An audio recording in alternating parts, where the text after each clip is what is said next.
कौरव व्यूह निर्माण, अर्जुन द्वारा संशप्तकों का वध।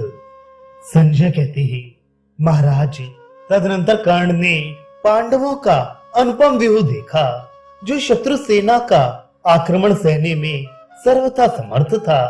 धृष्टद्युम्न उस व्यूह की रक्षा कर रहा था। उसे देख कर्ण सिंह के समान गर्जना करता हुआ आगे बढ़ा। अपनी युद्ध चातुरी का परिचय देते हुए उसने पांडवों के मुकाबले में कौरव सेना की व्यूह रचना की और पांडव सैनिकों का संहार करते हुए कर्ण ने राजा युधिष्ठिर को अपने दाहिने भाग में कर दिया।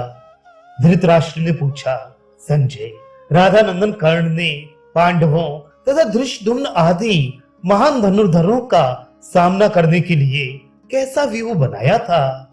व्यूह के दोनों बगल में तथा आसपास कौन कौन वीर खड़े थे? पांडवों ने भी मेरे पुत्रों के मुकाबले में कैसा व्यूह रचा था? फिर दोनों सेनाओं का अत्यंत दारुण युद्ध कैसे आरंभ हुआ?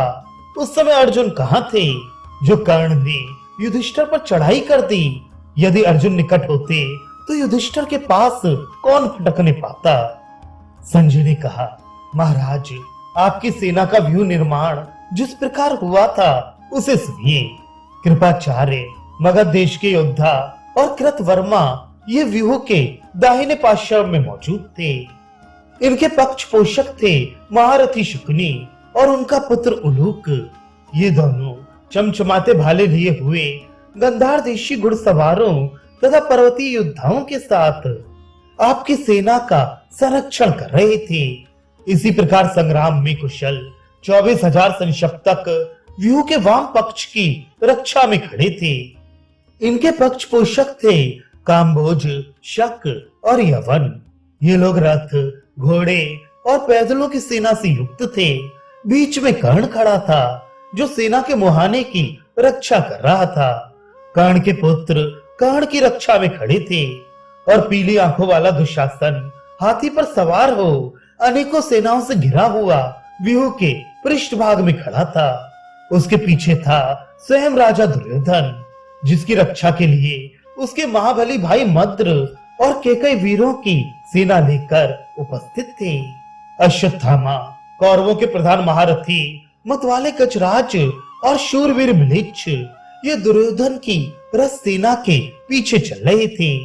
इस प्रकार अनेकों घुड़सवारों, रथों और सजाए हुए हाथियों से भरा हुआ वह व्यूह देवता और असुरों के व्यूह के समान शोभा पा रहा था। तत्पश्चात सेना के मुहाने पर कर्ण को उपस्थित देख राजा युधिष्ठिर धनंजय से कहने लगे, अर्जुन, देखो तो सही, संग्राम में कर्ण ने कितना विशाल व्यूह बना रखा है। पक्ष और प्रपक्षों से युक्त ये शत्रु सेना कैसे सुशोभित हो रही है। इसे देखकर हमें ऐसी नीति बरतनी चाहिए जिससे शत्रुओं की ये महासेना हम लोगों को परास्त न कर सके। राजा के ऐसा कहने पर अर्जुन ने हाथ जोड़कर कहा, आपने जैसी आज्ञा की है वैसा ही किया जाएगा। युधिष्ठिर बोले, तुम कर्ण के साथ, भीमसेन, दुर्योधन के साथ, नकुल, वृषसेन के साथ और सहदेव, शकुनी के साथ युद्ध करें। शतानीक का दुशासन से, सात्विकी का कृतवर्मा से, धृष्टद्युम्न का अश्वत्थामा से तथा मेरा कृपाचार्य के साथ युद्ध होगा। द्रौपदी के सभी पुत्र शिखंडी को साथ लेकर धृतराष्ट्र के अन्य पुत्रों के साथ युद्ध करें। इस प्रकार हमारे पक्ष के प्रधान प्रधान वीर शत्रुओं के वीरों का संहार करें।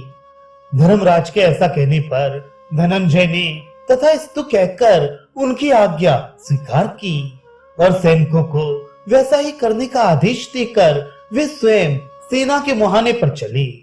महारथी अर्जुन को आते देख शल्य ने रणोन्मत्त कर्ण से पुनः इस प्रकार कहा, कर्ण, तुम जिन्हें बारंबार पूछते थे वे कुंती नंदन अर्जुन आ पहुंचे।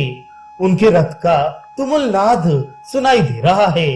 इधर ये अपशकुन होने लगा। ये देखो, रोंगटे खड़े कर देने वाला अत्यंत भयंकर कबंधाकार केतु नामक ग्रह सूर्य मंडल को घेर कर खड़ा है।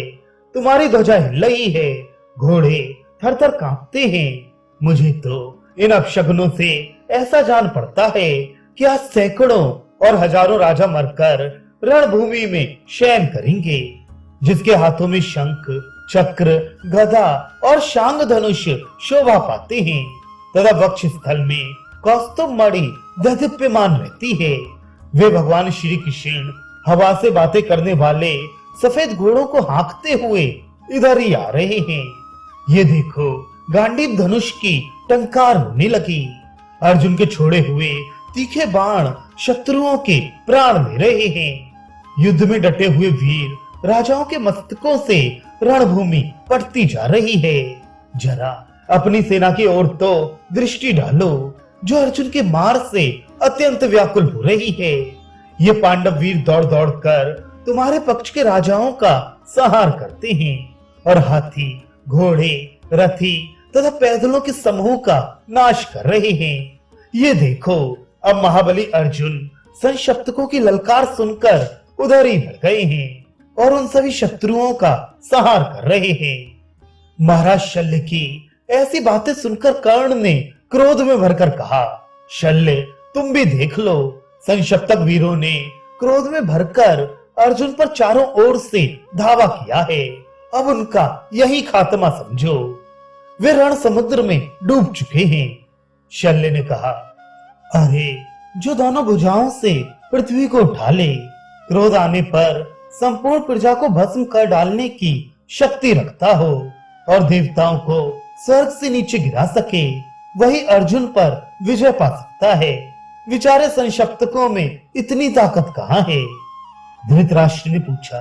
संजय, जब सेनाओं की मोर्चाबंदी हो गई, उसके बाद अर्जुन ने संशप्तकों पर और कर्ण ने पांडवों पर कैसे धावा किया, इसका वर्णन विस्तार के साथ करो। संजय ने कहा, महाराज, उस समय शत्रु सेना को व्यूहाकार में खड़े देख अर्जुन ने भी उसके मुकाबले में व्यूह निर्माण किया। व्यूह के मुहाने पर धृष्टद्युम्न खड़ा था, जो सेना की शोभा बढ़ा रहा था। वह मूर्तिमान काल के समान दिखाई पड़ता था। द्रौपदी के पुत्र चारों ओर से उसकी रक्षा कर रहे थे। तदनंतर व्यूह बन जाने पर अर्जुन संशप्तकों को देखकर क्रोध में भर गए और गांडीव धनुष टंकारते हुए उनकी ओर दौड़े। संशप्तक भी मृत्यु पर्यंत युद्ध करते रहने का निश्चय करके मन में विजय की अभिलाषा लेकर अर्जुन का वध करने के लिए उन पर टूट पड़े तथा उनको सब ओर से पीड़ित करने लगे। हमने अर्जुन का निवात कवचों के साथ जैसा भयंकर युद्ध सुना है, संशप्तकों के साथ छिड़ा हुआ वह तुमुल संग्राम भी वैसा ही भयानक था। अर्जुन ने शत्रुओं के धनुष, बाण, तलवार, चक्र, फरसे, हथियारों सहित ऊपर उठी हुई भुजाएं तथा नाना प्रकार के अस्त्र शस्त्र काट डाले और हजारों वीरों के मस्तकों को धड़ से अलग कर दिया। उन्होंने पहले पूर्व दिशा में खड़े हुए शत्रुओं का वध करके फिर उत्तर दिशा वालों का संहार किया। इसके बाद दक्षिण और पश्चिम के सैनिकों का सफाया किया। जैसे प्रलय काल में रुद्र समस्त प्राणियों का संहार करते हैं, उसी प्रकार क्रोध में भरे हुए अर्जुन ने शत्रुओं की सेना का विनाश कर डाला।